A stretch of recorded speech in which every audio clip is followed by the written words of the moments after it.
Hello, welcome to JV Trading News. Today's date is 8 days, October 2025. How is your midweek? It will be Wednesday, and I believe that you are having a lovely week already, and I know that at least will get better. Like yesterday, I couldn't finish up with my news headlines, so the last news headlines for yesterday, I'll begin with today. Now, let's quickly go straight to the one. 2026 Hajj NAHCON hails Tinubu's Shettima's directive to cut fares. Now, this is the statement coming out now regarding the discounts or subsidy, Hajj subsidy. But the way they are putting it, they don't want to make it look like safe. It's more of like government is sponsoring Hajj. Now, let's look at it now. The situation made it look like, okay, there's nothing much about it. But if you look at it very well, there's still more of like billions being pushed into the pilgrimage or this Hajj pilgrimage subsidy. The next one we'll see something will happen. This is NAHCON boasts in EFCC net over alleged 50 billion Hajj fraud. Now, this is not small money. Talking about $50 billion, 50 billion naira. This man has gone to meet them in the headquarters and presented himself since that they have invited him, and he has gone there.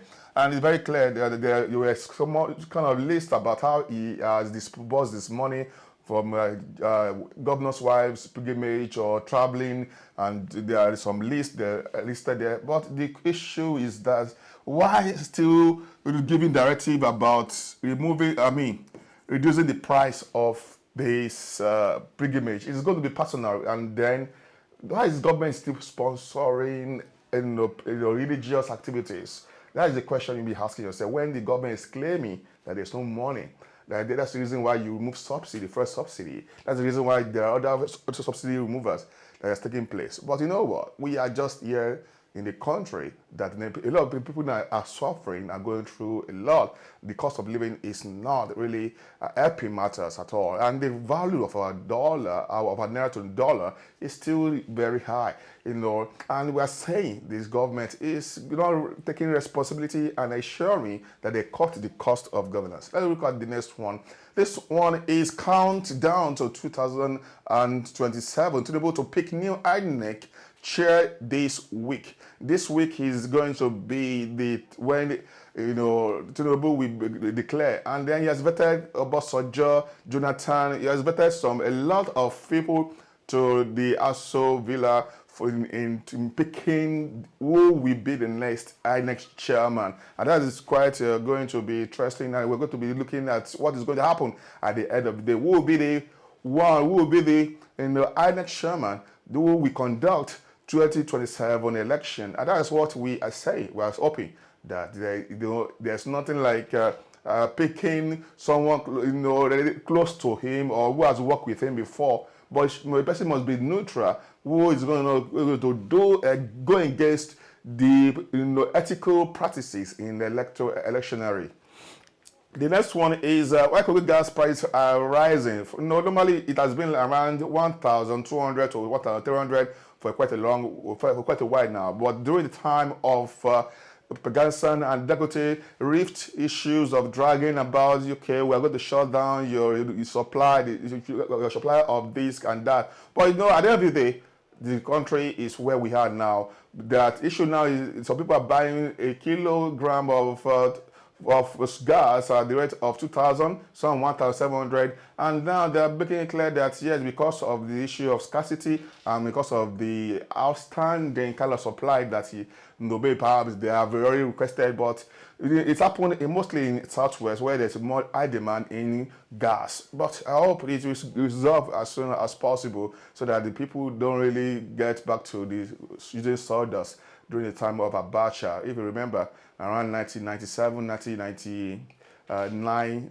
when the Abacha was when there was issue, before 1998 when the Abacha was called, there was, I think, departure of Abacha. But that is what we are talking about, that the country seems to be going backward instead of going forward. The next one is 139 million Nigerians now in poverty, despite the reforms against, says World Bank. It's very clear. Even though the government of the day, Tinubu's government is saying that, yes, there is stability of currency, there is reform, there is this, there is that. And the World Bank is saying, no, the Nigerians are still poor because they're not feeling the impact. It's not getting to the people. It's just going to be from policy to people. Let this thing you are talking about, let it transform to feeling the impact. Nigerians are not feeling the impact. And the World Bank has agreed. The World Bank, who has been lending money to the just government, already supported the buses now, are saying that Nigerians are really feeling the heat, and then there's no really sign that they're really feeling the impact. So what is the money about money that we're giving you? That's what it will sound like. Where is this money? What are all this kind of achievement of stability of Naira when the dollar is still at the rate of 1,500, around that area? But we just keep on talking. So the last one is going to be this NASU. That's NASU and NASU mobilise for Thursday protest. Today they have issued kind of articles to distributing or letters to different branches of this SSANU and as well as NASU concerning how they go to mobilize using placards, using the staff, mounting the pole, mounting the road, and trying to use all the strike actions to ensure that the government engage in this following. I'm going to show you what they are saying now. The issues about the alleged inequitable disbursement of the 50 billion naira and allowances, delays in negotiating the 2020-2029 FGN, NASU, and SSANU agreement, no payment of 2 months outstanding salaries, arrears of 25% and 35% salary increments, and non-remittance of third-party deductions for May and June to 2022. So this is what they are talking about, what they are going on strike. I believe that I can see a lot is happening. Please, if I can go today. See you by God's grace tomorrow. Stay blessed.